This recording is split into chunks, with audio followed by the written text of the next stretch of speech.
Hello, Diet Soap viewers, listeners, and future readers.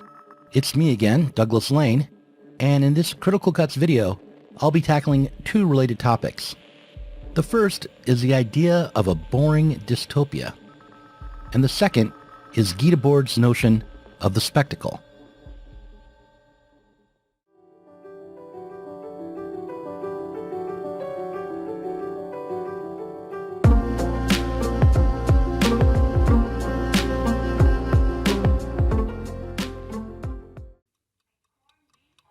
I'm tackling this topic of a boring dystopia because a Zoomer friend of mine suggested it. Apparently, the idea is relatable to a certain set of very online Reddit users and basement dwellers. In other words, it's popular with the fan base. But I'm also tackling this topic because I've wanted to re-theorize the situationist international, rethink the idea of the spectacle for probably a decade now, and this idea of being bored as the world collapses seems to me to be a good place to start.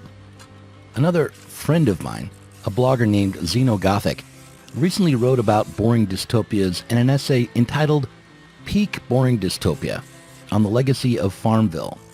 He wrote, "The point is always made that capitalism is efficient. People say, you might not like it, but it works. But Britain is not efficient. Instead, it's stuck in a form of frenzied stasis." This quote is deceptive in its simplicity. Just what would count as efficient from Xenogothic's point of view? And why is remaining in a state of equilibrium necessarily inefficient? Is the problem we need to address inefficiency or boredom?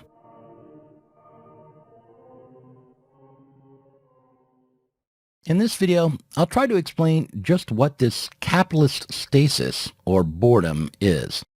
Point out how it's related to the contradictions and real inefficiencies intrinsic to capital, contradictions that the late Marxist theorist Moïse Pastone claimed created a treadmill dynamic, and then explore how the economic foundation of capitalism becomes or became the prevailing ideology Debord called the spectacle.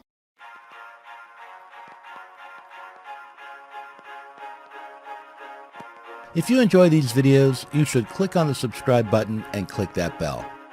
You should also consider supporting me on Patreon.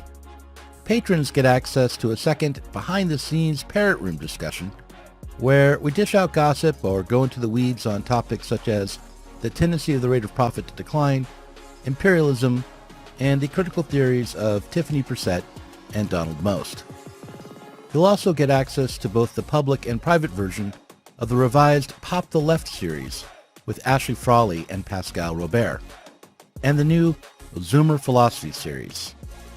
Your support will not only make content like this possible, it will also help to establish a new publishing venture through Diet Soap Media.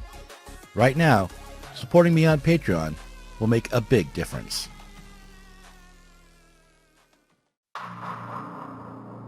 There are two approaches, two paths toward the idea of the spectacle as a now boring dystopia.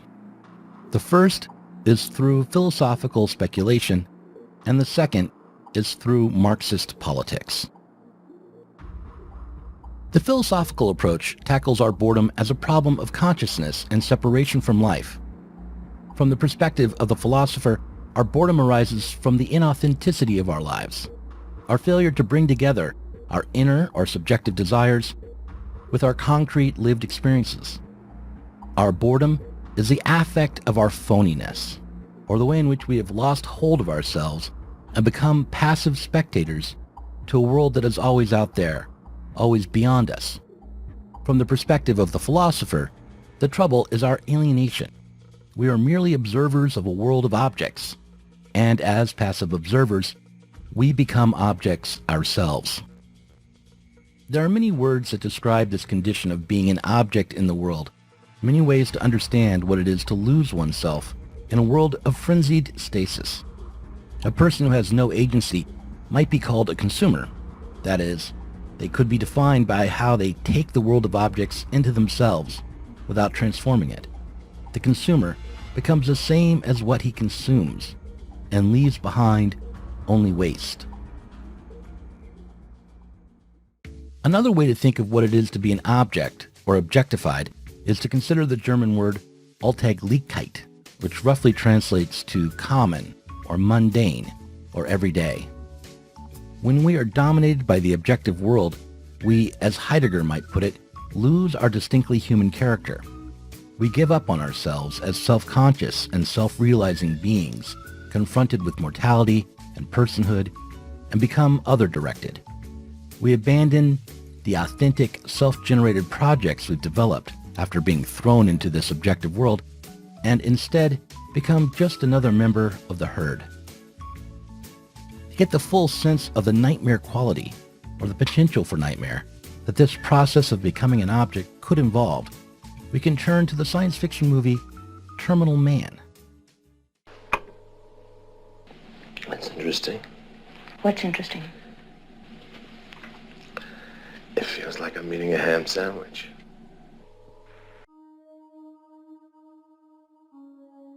In the Crichton novel and film by Michael Hodges, a character named Harry Benson, played by the late George Segal, is suffering from seizures. An epileptic, he suffers from blackouts wherein he continues to act, but without conscious understanding or control. While he's blacked out, Harry becomes unpredictable and violent.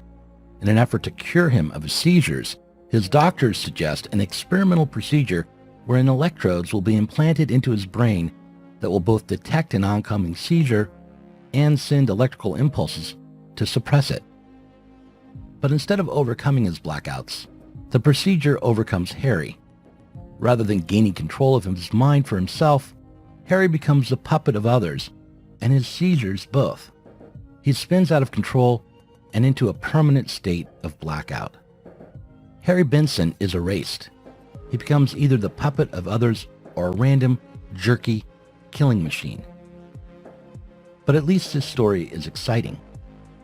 The reality of our everyday life existence is that it is mostly routine, sterile, and boring.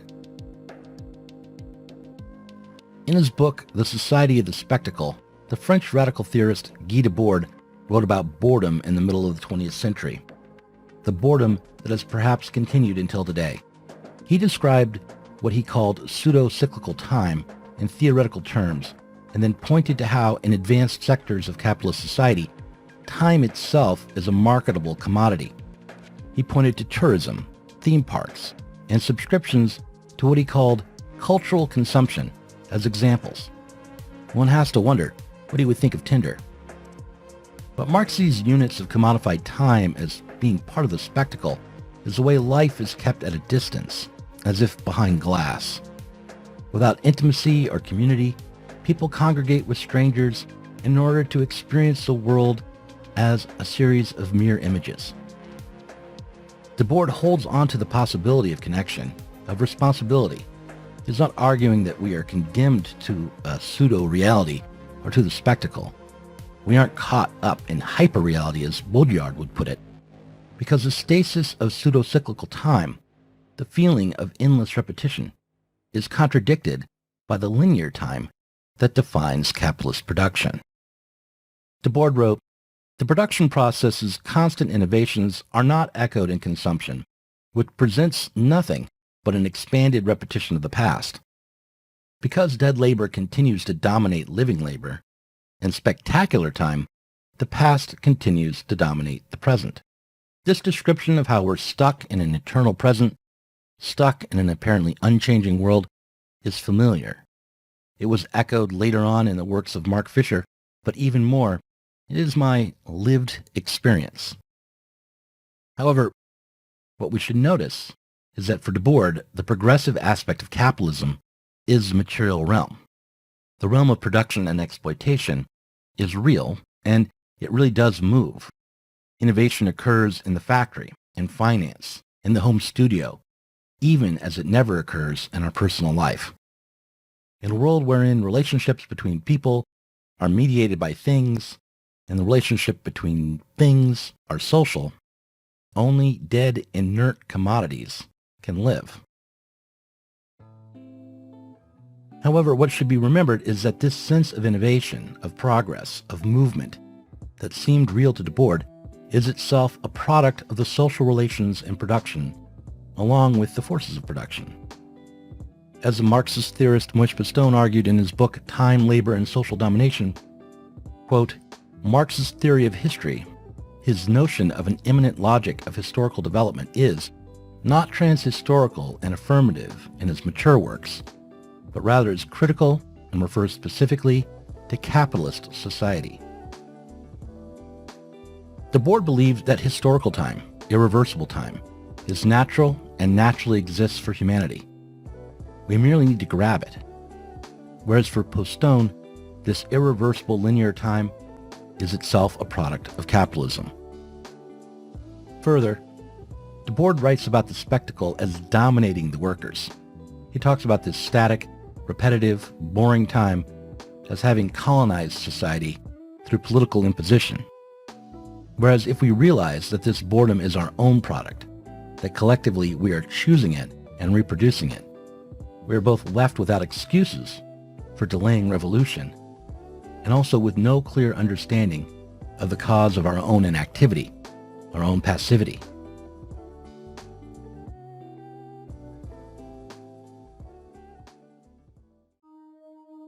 Debord wrote that the world was already dreaming of living in real time, already dreaming of a life lived without alienation, without mediation, through an objectivized structure that stands apart from the wills and desires of us, the living. However, a life lived without alienation, without mediation, would be unstructured.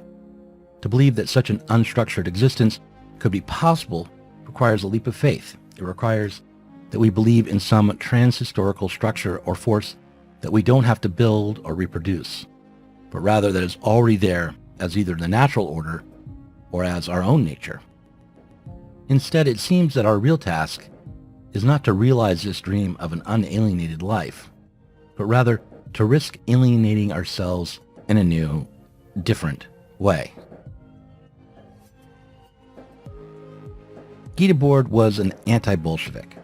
He was, like Cornelius Castoriadis and Henry Lefebvre, writing in a moment when really existing socialism was found wanting.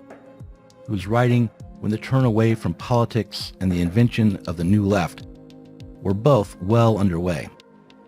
Today we are faced with the need to return to an acceptance of alienation. We need to embrace a certain kind of boredom, the kind of boredom that is always experienced when one encounters problems and difficulties that are not immediately accessible or solvable. As Andre in My Dinner with Andre said, we're bored now. We're all bored now. But there are different kinds of boredom. There's the boredom of the oversatiated, the boredom for those who experience the world as an endless amusement, and then there's the boredom that must be fought against, must be overcome.